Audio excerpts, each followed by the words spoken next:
الحمد لله وحده والصلاة والسلام على من لا نبي بعده. السلام عليكم ورحمة الله تعالى وبركاته. ولاشين جوار حسين هل كنا جلس عطان واتشانل كانوا جوار حسين إنه ما مشوا جوار حسين ما أنت محينه هيسا إن وكحما أنت إن كصودا هاي مرهور إن كهلا هذه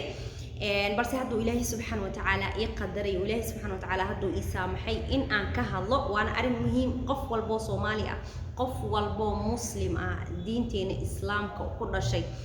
ama soo galay wuxuu rabo ha ahaado qof walba magac muslim sheegto magac islaam sheegto waa ku waajib inuu ka hadla siiba dadkeenan oo social media ku jiro waa inaan ka wada hadalnaa arintan ka dhidina Allah musta'an waan ka xumahay aada ugu xumahay in maanta bili aadan oo قال أما كفار إنه رسولنا عليه الصلاة والسلام وحكى الشيخ عليه أفضل الصلاة والسلام هذا أبو حماي وأنا وحلا جحما ذرنتي إن قفول بمسلم أهنا لو بهاي إنه كحما كهذلو لو بهاي هاي إن مركز سؤال إسويدين تمضنا وحيت هاي سومالي ذي محاكو دعي وحالتها جواهري ما كسو هذا شدة كان سومالية ذي محاكو دعي أدون كمال والبوالغ مظاهرات أدون كمال والبوالغ هذلي maanta dawladaha ugu liita waxa waaye sida Yemen oo kale Suuriya Falastiin dadkaas oo dhan waxay leeyihiin hadda gaali leeyihiin ogaadaya gaali leeyihiin waa ka wada hadleen si fiican oo loogu mudaharaaday Soomaalida maxay ugu hadli laadahay Soomaalida maxay sababta ay u difaac weyn ay u sameyn laadahay maxay tahay Soomaali طبعا dad badan waxa arkay borar oo نحبك يا رسول الله صلى الله عليه وسلم ku dhagan oo la sacan laga sameeyay iyo shanta qof oo muqdisho oo gubeen calanka Faransiiska rasuulkeena عليه الصلاة والسلام maadaama Soomaalida lagu tilmaamay dad boqolkiiba boqol muslim ah waxay ahaday dawladaha ugu horeeyo oo maxay gobol walba laga mudaharaaday inay bilaabaan Soomaalida ugu horeyso number 1 inay ka gashay ahaday balse aada ugu xumahay in Soomaalida inay social media isku caayaan in qof walba qabiil uu difaaco diinta dhan intaas ma ku soo koobna anaga diinteena intaas miya billahi calaykum maxay tahay sababta aan ugu dhiidin la'nahay sababta aan u kici la'nahay sababta ala aqal marka ugu yar tahay mudaharaad yar oo gobol walba Soomaali kamid ah aan ugu sameyn la'nahay maxay tahay sababta dawladda ay ugu hadli la'dahay maxay radaasi in mudaharaadkaas la soo abaabulo oo lagu difaacayo nabigeena Muhammad naxariis iyo nabadgelyo korkiisa ha ahaatay maxay tahay sababta hadda waxa soo xasuustay wallahi ninka Kenyaanka oo dhahay Soomaalida diintooda waxay ka jecel yihiin qabiilkooda maanta hadii qof Soomaali kamid ah uu ka sheegi lahaa qabiil kamid ah qabiilada Soomaali waa adduunkiina waa isqabsan lahaa social media Soomaalida meel walba ay joogto wuu isqabsan lahaa okay marka hadda waxa la soo faragashtay qayru qalqila la soo faragashtay waa Ilaahay subhanahu wa ta'ala kan dhulkan inoo doortay Ilaahay subhanahu wa ta'ala kan shafaac inoo dhigay maalinta aakhiro markay soo diidaan nabiyaasho dhan ay dhahaan nafsi oo Ilaahay subhanahu wa ta'ala u sujuudayo Allahu akbar oo dhahayo umadeyda maalinta cashiga la taagan yahay maalinka kul ma jirto oo Ilaahay subhanahu wa ta'ala uu leeyahay hooyada xaamilada ah ilmaha way ka soo dhacayaan maalintaas ma ahan maalin caadi ah maalintaas waa kan noo shafaaci lahaa difaaciisa miyuusan istaahilin inaan difaacno ya Allah nafteena ina u burno istaahila nafteena naxariis iyo nabadgelyo korkiisa ha ahaato marka maanta islaamnimadan ahaysano xijaabkan ahaysano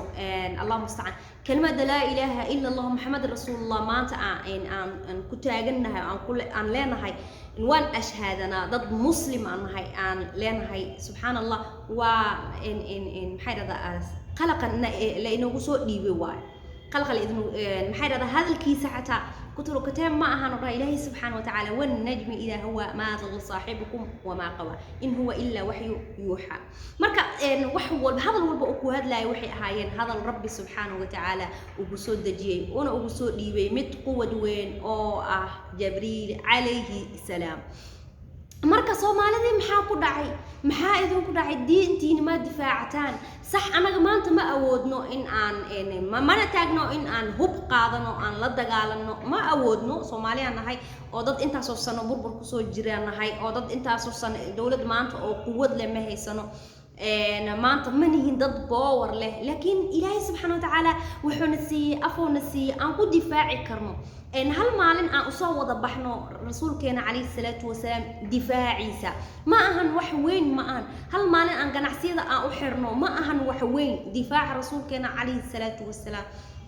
marka Soomaalidu waxay ka adag tahay kaliya ka adkaanteeda waa in ay qabiiladooda difaacaan qof walba marka qabiilkiisa wax laga sheegay in qori ula soo baxo oo diyaar u yahay inuu naf kala gooyo oo diyaar u yahay inuu wax qarbudo oo diyaar u yahay in caay inta uu awoodo uu caayo qofka qabiilkiisa wax ka sheegay hadda intaas oo dhan maxaa naaga fadli badan rasuulkeena calayhi salaatu wasalaam difaaciisa inuu fadli badan gaalkan xumo oo microphone laha ma aqaan magaciisa xitaa ma kariye ilaahayna ma karsiya lisaankayga ama carabkayga oo duqda abootadeed xaliima abi kiraal dhihi jira ilaahay ha u naxariistay kaween oo maxay radaa si hoos jiif asaaba inkaar adduunyo heysata kaas adduunyada lagu inqaabo duq oo 15 jir asigoo ah oo soo dhigi jirtay school 15 jir asigoo ah ayadoo maxay radaa sida la sheegay Allah musta'aan school ay u dhigto madraso ay u dhigto ay xiriir lahayn Allah oo ninna qabo asaabi عقاب الدنيا أصابه هي ستة أو أصيغه أفرتن جر سجاشن جر لقو امتحامه ما امتحان كلا ويا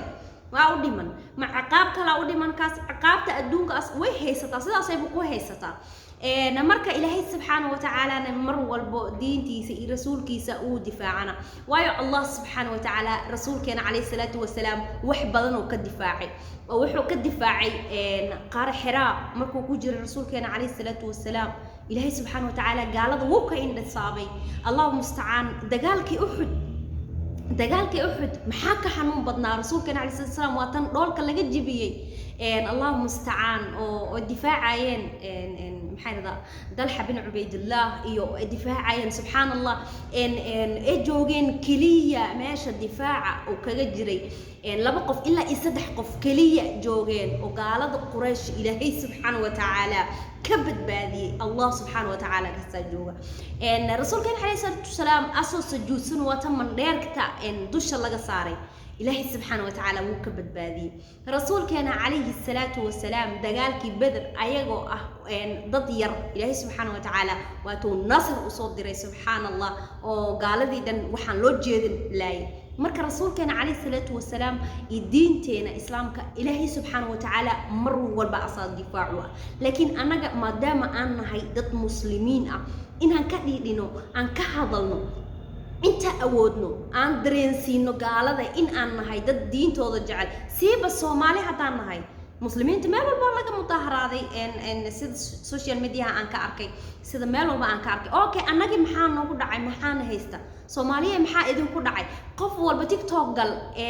qof walba xitaa gaaladii waxay isku soo sawirayeen gaalada qaar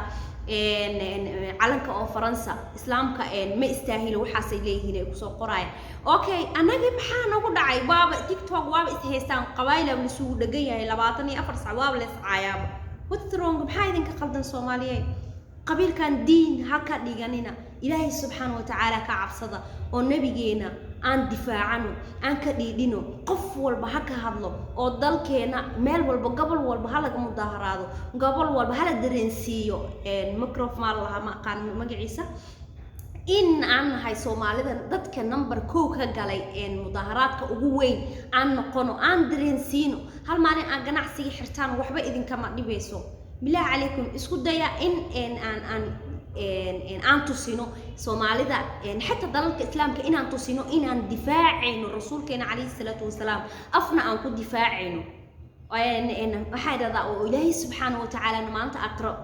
Allah musta'an oo shaahid inuu noqonay in aan adduunka aan ku difaacno diinteena islaamka Soomaaliya maxaa idin ku dhacay Soomaaliya waa jiiftaan wallahi Soomaaliya diinteena Allah musta'an marka aan dhahno dadka carabta sida Suudaan hadda siiba Suudaan markaa tagtid waxaa lagu leeyahay Soomaaliya markaa dhahno waxaa lagu leeyahay qaari ma tahay nin inaag Suudaaniyiintu waxay ka aaminsan yihiin Soomaalida oo dhan inay qaariin yihiin yani inay quraanka xafidsan yihiin Soomaaliya hadda dhad okay maadaama taas nalaga aaminay maxaa dhacay maxaa naseexiyay maxay taas sababta u aamusanahay maxay taas sababta ugu dhiidin weyne